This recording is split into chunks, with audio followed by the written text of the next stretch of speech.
대한민국 트로트판이 다시 한번 뒤집혔다.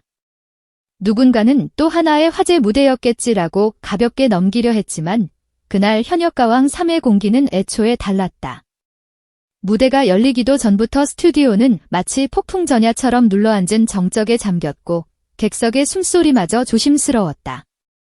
그 중심에 선 사람은 가수 강혜였다. 평소의 발랄함, 가벼운 미소, 친근한 표정은 어디로도 찾아볼 수 없었다. 그녀는 마치 스스로를 잠시 내려놓고 가장 깊은 상처와 가장 진한 진심만 들고 나온 사람처럼 무대 중앙에 섰다. 조명이 그녀 하나만을 붙잡는 순간 관객들은 직감했다. 오늘은 노래를 잘 부르는 무대가 아니라 누군가의 인생이 펼쳐지는 밤이라는 것을. 그리고 그 첫 소절이 흘렀다. 일어나라 아이야, 단 4글자. 그런데 이상했다. 노래의 시작이 아니라 누군가의 가슴을 콕 하고 찌르는 선언 같았다. 마치 무대 밖 어딘가에서 오래 울고 있던 사람의 등을 갑자기 쓸어주는 손길처럼 그 마른 객석을 조용히 흔들었다. 이 도입부는 단순한 가사 전달이 아니었다. 강혜는 첫 소절부터 목소리로 분위기를 바꿔버렸다. 과장된 기교 대신 떨림을 숨기지 않은 진짜 톤으로 시작했다. 그 떨림이야말로 관객에게는 가장 무서운 증거였다. 연습으로 만든 감정이 아니라 살아온 시간에서 길어올린 고백이라는 증거. 그 순간 심사위원석에서 작은 변화가 포착됐다. 펜을 쥐고 있던 손이 멈추고 무심히 고개를 끄덕이던 얼굴이 굳었다. 첫 소절만으로 심사위원이 이건 평범하지 않다는 결론을 내리는 장면은 흔치 않다. 그런데 강혜는 정말로 해냈다. 첫 소절만으로 경기의 룰을 바꿨다. 이건 점수로 가늠할 수 있는 무대가 아니라고 시작과 동시에 선을 그어버렸다. 객석은 박수를 참았고 탄성도 눌렀다. 숨을 죽인다는 말이 이토록 정확할 수 있나 싶을 정도로. 사람들은 소리내는 행위 자체를 멈췄다. 오직 한 사람의 목소리만 통과시키기 위해서. 날개는 쉬운 곡이 아니다. 감정이 과하면 촌스러워지고 담담하면 밋밋해지며 기교로 채우면 가사 의미가 사라진다. 게다가 음역의 폭도 넓고 숨의 배분도 까다롭다. 무엇보다 위험한 건 후반부다. 감정이 올라가면서 목이 먼저 올라가 버리면 그 순간 모든 진심이 소리의 과잉으로 변질된다. 그런데 강혜는 그 함정을 피해갔다. 도입부에서는 중저음으로 바닥을 단단히 깔았다. 따뜻하면서도 단단한 울림. 흔히 트로트에서 과시처럼 쓰이기 쉬운 꺾기나 바이브레이션을 과감히 줄이고 문장 단위로 가사를 말하듯 전달했다. 이 선택이 결정적이었다. 관객은 잘한다를 느끼기 전에 내 얘기 같다를 먼저 느꼈다. 노래가 대상이 아니라 거울이 되어버린 것이다. 1절이 흐르는 동안 강혜는 감정을 급하게 끌어올리지 않았다. 대신 한 줄 한 줄로 관객의 마음에 문을 만들었다. 어떤 구절에서는 미세하게 숨을 길게 빼며 기다림을 들려줬고 어떤 대목에서는 살짝 거친 허스키를 섞어 삶의 무게를 표현했다. 이건 단순히 목소리를 예쁘게 쓰는 테크닉이 아니라 감정의 밀도를 조절하는 배우의 연기 같았다. 그래서 무대는 노래인데도 한 편의 이야기처럼 흘렀다. 사람들은 멜로디를 따라가는 게 아니라 강혜의 시간 속으로 빨려 들어갔다. 그리고 후반부. 날개가 진짜로 날아오르는 구간. 대개 이 지점에서 가수들은 힘으로 밀어붙인다. 하지만 강혜는 힘으로 찍어 누르지 않고 숨을 쌓아 올렸다. 음이 올라가는데도 목이 들리지 않았다. 흉성에서 두성으로 넘어가는 순간이 매끄러웠고 그 전환이 기교를 보여주겠다가 아니라 감정을 더 넓히겠다로 들렸다. 바로 그 차이가 관객을 무너뜨렸다. 특히 이 높이 날아라가 터지는 순간 그건 고음이 아니라 선언이었다.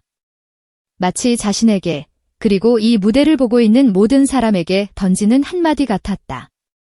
지금은 무너졌어도 다시 일어나서 더 높이 날아오를 수 있다고. 강혜는 목소리로 그 문장을 박아 넣었다. 그때 스튜디오는 이상한 온도로 바뀌었다.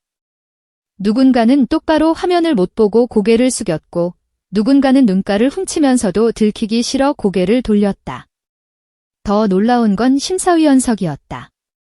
대한민국 트로트계의 거장으로 불리는 한 심사위원이 안경을 벗는 장면이 카메라에 잡혔다. 그 행동은 너무 상징적이라 더 충격이었다. 안경을 벗는다는 건 시야를 또렷하게 하겠다는 뜻이 아니다. 오히려 반대다. 눈물을 들키지 않기 위한 혹은 눈물이 흐르는 걸 막기 위한 무의식적인 동작이다.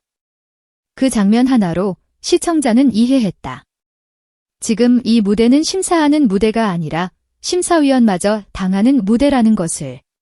무대가 끝나고 전설처럼 회자될 장면이 터졌다. 약 3초간 정적. 박수도 함성도 없었다.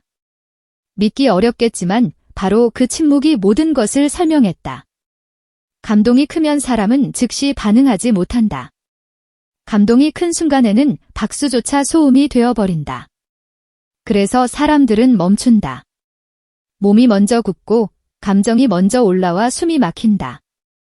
그 3초는 곡이 끝난 공백이 아니라 관객의 마음이 무너졌다가 다시 자리 잡는 시간이었다. 레전드라는 단어가 남발되는 시대에 강해의 3초 정적은 정말로 레전드였다. 연출된 효과도 편집의 장난도 아닌 현장이 만들어낸 진짜 증거였으니까. 심사평은 더 화제가 됐다. 한 심사위원이 말했다고 전해진 한 문장은 폭발력 그 자체였다. 오늘 강해는 가수가 아니라 치유자였다. 이 말이 단지 칭찬으로 들리지 않는 이유가 있다. 강해의 무대는 누군가를 이기기 위한 무대가 아니었다. 자신의 상처를 꺼내 보이며 누군가의 상처를 덜어내는 무대였다. 그게 가능하려면 가수는 자기 감정을 도구로 쓰지 않고 진심으로 내놓아야 한다. 강해는 그 위험한 선택을 했다. 그래서 사람들은 점수보다 먼저 울었다. 평가보다 먼저 흔들렸다. 객석 반응은 세대를 가리지 않았다. 중장년층은 가사에 인생이 겹쳐 눈시울을 붉혔다. 지나간 청춘이 떠오르고 참아냈던 세월이 떠오르고 일어나라라는 말이 자신에게 다시 들리는 순간이 왔다. 반면 젊은 관객들은 강해의 태도에서 새로운 에너지를 봤다. 포기하지 않는 사람의 얼굴을 봤다. 트로트가 특정 세대의 음악이라는 편견을 깨버리는 장면이었다.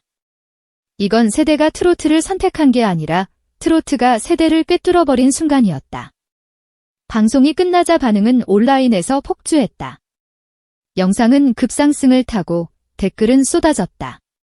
누군가는 예쁜 가수로만 알았는데 오늘은 아티스트로 보였다고 썼고 누군가는 목소리에 영혼이 있다고 했다. 더 묵직한 말들도 있었다. 인생의 바닥에서 이 노래를 들었다. 다시 일어날 용기가 생겼다. 이런 댓글들이 단지 감상평으로 끝나지 않는 이유는 사람들이 이 무대를 소비가 아니라 경험으로 받아들였기 때문이다. 음악이 잠깐 재미를 주는 시대에 강해는 음악이 사람을 살릴 수도 있다는 걸 보여줬다. 해외 반응도 불붙었다. 영어, 일본어, 베트남어 등 다양한 언어의 댓글이 달리며 한국 트로트가 이렇게 감동적인 줄 몰랐다는 반응이 이어졌다. 결국 강해의 무대가 증명한 것은 단 하나다. 감동은 번역이 필요 없다는 것. 노래의 기술은 나라를 가를 수 있지만 진심은 언어를 넘는다. 그리고 날개는 그 진심의 형태였다. 고통을 딛고 다시 날아오르려는 인간의 본능. 그 본능은 어디에서나 통한다. 이번 무대가 유독 강렬했던 이유는 노래와 서사가 완벽하게 겹쳤기 때문이다.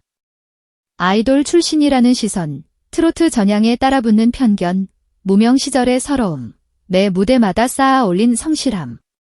그 모든 시간이 날개의 가사와 만나면서 노래가 강해의 자서전처럼 들렸다.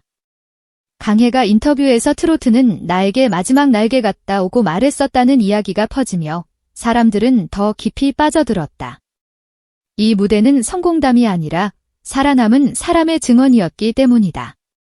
전문가들이 말하는 강해의 강점은 이제 분명하다. 비교를 넘어선 진정성.